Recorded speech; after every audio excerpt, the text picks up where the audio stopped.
चेतावनी। ये इंसानियत के इतिहास का वो सबसे खौफनाक और घिनौना सच है जिसे इतिहास की किताबों ने भी पन्नों में दबाने की कोशिश की।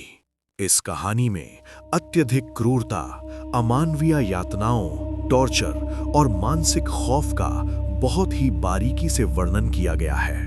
हमारा मकसद किसी भी तरह की हिंसा या क्रूरता को बढ़ावा देना नहीं है। ये वीडियो सिर्फ एजुकेशनल और हिस्टोरिकल उद्देश्यों के लिए बनाया गया है ताकि हम समझ सकें कि जब इंसानी दिमाग से रहम खत्म हो जाता है तो वो कैसे एक शैतान का रूप ले लेता है। अगर आपका दिल कमजोर है, अगर आप रातों को आसानी से डर जाते हैं या अगर आपकी उम्र 18 साल से कम है तो आप इस वीडियो को अभी इसी वक्त बंद कर दें, क्योंकि इसके बाद जो दरवाजा खुलने वाला है वहां से लौटने का कोई रास्ता नहीं है। क्या आप इतिहास के उस असली ड्रैक्युला का नर्क देखने के लिए तैयार है? इतिहास में एक ऐसा दरिंदा भी हुआ है जिसने अपनी क्रूरता को छुपाया नहीं बल्कि उसकी नुमाइश की। उसने खौफ को अपना हथियार बनाया और पूरी दुनिया को दिखा दिया कि एक इंसान शैतान का रूप कैसे ले सकता है। हम बात कर रहे हैं 15वीं सदी के व्लाड द इम्पेलर की। इतिहास का वो असली ड्रैक्युला जिसने लोगों का खून पिया नहीं बल्कि इंसानों को जिंदा सूली पर टांगकर उनके बीच बैठकर अपना खाना खाया। True horror stories Hindi. साल 1460। वाल्चिया, जो आज का रोमानिया देश है। मेरा नाम मिहाई है। मैं कोई सिपाही नहीं, मैं महज एक नौकर हूं जो अपने राजा व्लाद को खाना परोसता है। लेकिन हमारे राजा बंद कमरों में खाना नहीं खाते। मैं इस वक्त एक खुले मैदान में खड़ा हूं।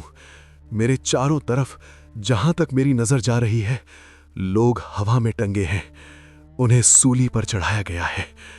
एक लकड़ी का मोटा नुकीला भाला उनके शरीर के निचले हिस्से से घुसाया गया है और वो भाला उनके सीने या मुंह से बाहर निकला है। सबसे खौफनाक बात मौत नहीं है। सबसे खौफनाक बात यह है कि व्लाद ने अपने जल्लादों को आदेश दिया है कि भाला किसी भी जरूरी अंग से नहीं टकराना चाहिए। इसका मतलब ये लोग तुरंत नहीं मरते। ये 2-3 दिन तक इस सूली पर जिंदा तड़पते हैं और इन जिंदा लाशों के बिल्कुल बीचों बीच एक बड़ी सी टेबल लगी है। राजा व्लाद अपनी दावत खा रहे हैं। अभी अभी उन्होंने अपनी रोटी का एक टुकड़ा तोड़ा और उसे अपने पास टंगी एक लाश से टपकते हुए खून में डुबोया और चबाने लगे। उन्हें इस सड़ांध और चीखों में सुकून मिलता है। राजा व्लाद सिर्फ क्रूर नहीं था, वो एक साइकोपाथ था। एक दिन ऑटोमन साम्राज्य के कुछ दूत राजा से मिलने आए। उनके सिर पर उनकी पारंपरिक पगड़ियां थीं। व्लाद ने अपने तख्त से उन दूतों को देखा और बहुत ही शांत आवाज में कहा, मेरे दरबार में तुमने अपने सिर क्यों नहीं झुकाए और अपनी पगड़ियां क्यों नहीं उतारी? हम सिर्फ अपने सुल्तान के आगे सिर झुकाते हैं और ये पगड़ी हमारा सम्मान है। हम इसे किसी के आगे नहीं उतारते। तुम्हें अपने सम्मान से इतना ही प्यार है तो मैं सुनिश्चित करूंगा कि ये पगड़ियां अब तुम्हारे सिर से कभी न उतरें, कभी भी नहीं। व्लाद ने अपने जल्लादों को इशारा किया। उन्होंने उन दूतों को जमीन पर दबोच लिया और फिर जल्लादों ने लोहे की बड़ी बड़ी कीलें निकाली और उन पगड़ियों के ठीक बीचों बीच रखकर हथौड़ा चला दिया। दूतों की कान फाड़ देने वाली दर्दनाक चीखें निकलीं जो हड्डियों को सुन्न कर दें। कीलों के खोपड़ी की हड्डी तोड़ने की गीली आवाज आई। हथौड़ा सीधा उनकी खोपड़ियों में जा रहा था। खून उनके चेहरों से बहकर जमीन पर गिर रहा था। वो तड़प कर मर गए और व्लाद सिर्फ अपनी वाइन पीता रहा। साल था 1462। तुर्कों का सुल्तान महमद द्वितीय व्लाद को खत्म करने के लिए 90,000 सैनिकों की एक विशाल फौज लेकर वलाचिया पहुंचा। सुल्तान ने बड़ी बड़ी जंगें जीती थीं, उसे किसी चीज से डर नहीं लगता था। लेकिन जब वो हमारी राजधानी तिर्गोविष्टे के बाहर पहुंचा तो उसकी पूरी की पूरी सेना के पैर जमीन में जम गए। घोड़े डर के मारे पीछे भागने लगे। राजधानी के बाहर कोई सेना नहीं खड़ी थी। वहां एक जंगल था, लाशों का जंगल। व्लाद ने 20,000 तुर्क सैनिकों और नागरिकों को, जिनमें औरतें और बच्चे भी शामिल थे, सूली पर टांग दिया था। वो मैदान मीलों तक सड़ती हुई लाशों, कौओं और चीलों से भरा पड़ा था। हवा में सड़े हुए मांस की इतनी भयंकर बदबू थी कि सुल्तान की सेना के सैनिक वहीं उल्टी करने लगे। सुल्तान महमद, जिसने दुनिया के सबसे बड़े किले तोड़े थे, वो उस नज़ारे को बर्दाश्त नहीं कर पाया। उसने अपने सेनापति से कहा, मैं उस इंसान से कैसे लड़ सकता हूं जो शैतान को भी डरा दे। सुल्तान ने अपनी 90,000 की सेना को उसी वक्त वापस मोड़ लिया। बिना एक भी तलवार चलाए व्लाद ने दुनिया की सबसे बड़ी सेना को महज खौफ के दम पर हरा दिया। राक्षस हमेशा अंधेरे में नहीं छुपते। कुछ राक्षस तो दिन के उजाले में इंसानों की चीखों से अपना महल बनाते हैं। व्लाद का खौफ सिर्फ उसके दुश्मनों तुर्कों तक सीमित नहीं था। व्लाद को लगता था कि उसकी रियासत में कोई भी कमजोर, गरीब या बेईमान नहीं होना चाहिए, और इसे सुधारने के लिए उसने जो तरीके अपनाए वो किसी भी शैतानी दिमाग की सबसे खौफनाक उपज थे।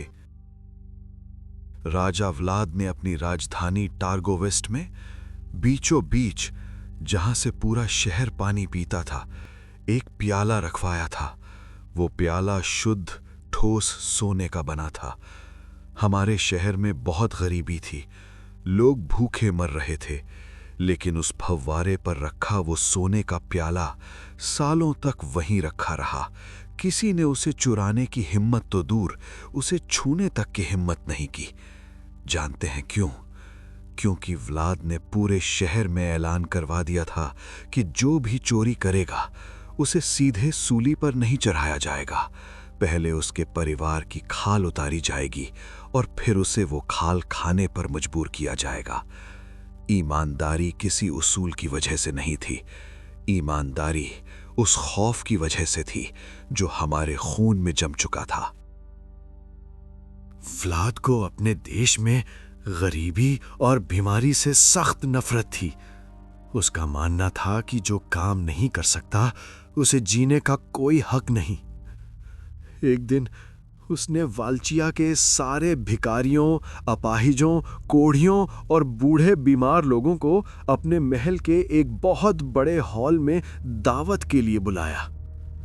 बेचारे गरीब, उन्होंने अपनी जिंदगी में कभी इतना अच्छा गोश्त और वाइन नहीं देखी थी। वो पागलों की तरह खा रहे थे, राजा को दुआएं दे रहे थे। दावत खत्म होने वाली थी। राजा व्लाद हॉल के दरवाजे पर आया। उसने मुस्कुराते हुए अंदर देखा और अपने सिपाहियों को इशारा किया। व्लाद ने बाहर से पूरे हॉल को लकड़ियों से घेर दिया और उसमें आग लगा दी। आग भभकने लगी, वूश, और फिर अंदर बंद सैकड़ों लोगों की जलती हुई चीखें निकलने लगीं। दरवाजों को पागलों की तरह पीटने लगे। वो अंदर जिंदा जल रहे थे, बच्चे, बूढ़े, अपाहिज, सब के सब। उनकी चमड़ी के जलने की बदबू पूरे महल में फैल गई थी। मैं वहीं खड़ा था। राजा व्लाद आराम से आग ताप रहा था। उसने मुड़कर मुझसे कहा, मैंने अपने राज्य से गरीबी और भूख हमेशा के लिए खत्म कर दी। अब ये लोग कभी भूखे नहीं सोएंगे। व्लाद भेष बदलकर अपने राज्य में घूमता था। एक दिन उसने एक किसान को खेत में काम करते देखा। उस किसान की कमीज बहुत छोटी थी और कई जगह से फटी हुई थी। व्लाद घोड़े से उतरा और उसने किसान से पूछा, तुम्हारी पत्नी क्या करती है? किसान ने डरते हुए कहा, वो घर पर रहती है मालिक। व्लाद ने तुरंत उसके घर का दरवाजा तोड़वा दिया। उस किसान की पत्नी चीखने और रोने लगी। सिपाहियों ने उसे घसीटकर बाहर लाया और व्लाद उस औरत के सामने खड़ा हुआ। उसने बिना कोई गुस्सा किए बहुत ही शांत और बर्फीली आवाज में कहा, तुम्हारा पति दिन भर मेहनत करता है और तुमने उसे एक ढंग की कमीज तक सिलकर नहीं दी। मेरे राज्य में आलस सबसे बड़ा गुनाह है। वो औरत भयंकर दर्दनाक चीखी। खून के फव्वारे की छींटे उड़े। व्लाद ने उसी वक्त उस औरत के दोनों हाथ काट दिए और फिर उसी कटी हुई हालत में उसे सूली पर टांग दिया गया। वो औरत तड़प रही थी। उसका पति जमीन पर बैठकर पागलों की तरह रो रहा था। लेकिन व्लाद वहीं नहीं रुका। उसने गांव की एक और औरत को बुलाया और उस किसान से कहा, अगर इस नई पत्नी ने भी तुम्हारे लिए कमीज नहीं सिली तो इसका भी यही अंजाम होगा। उस दिन के बाद पूरे राज्य की औरतों ने दिन रात सोना छोड़ दिया। खौफ ने उन्हें मशीन बना दिया था। कहते हैं दिसंबर 1476 में व्लाद मारा गया। युद्ध में उसका सिर काटकर तुर्कों के सुल्तान को भेज दिया गया। लेकिन क्या शैतान सच में मरता है? आज भी जब वलाचिया के जंगलों में हवा चलती है तो सूखी लकड़ियों के आपस में टकराने की क्रीक क्रीक आवाज आती है। मुझे आज भी लगता है जैसे वो लकड़ियां नहीं बल्कि वो हजारों सूलियां हैं जिन पर टंगी लाशें आज भी व्लाद के उस इंसाफ की चीखें मार रही हैं। दुनिया सोचती है कि पिशाच खून पीते हैं, लेकिन असली पिशाच तो वो इंसान है जो दूसरे इंसानों के दर्द को अपनी ताकत बना लेता है। इस कहानी के पार्ट 2 में हम जानेंगे कि व्लाद द इम्पेलर, जिससे इंस्पायर होकर ड्रैकुला कैरेक्टर का जन्म हुआ, वो ऐसा क्यों और कैसे बना। देखने के लिए चैनल को सब्सक्राइब करें। ऐसी ही और कहानियां सुनने के लिए ट्रू हॉरर स्टोरीज हिंदी को सब्सक्राइब करें, क्योंकि इस चैनल पर बहुत सारी सीरीज और स्टोरी आने वाली है जिसमें भूत चुड़ैल से ज्यादा आपको हकीकत की घटनाएं सुनने को मिलेगा। True Horror Stories Hindi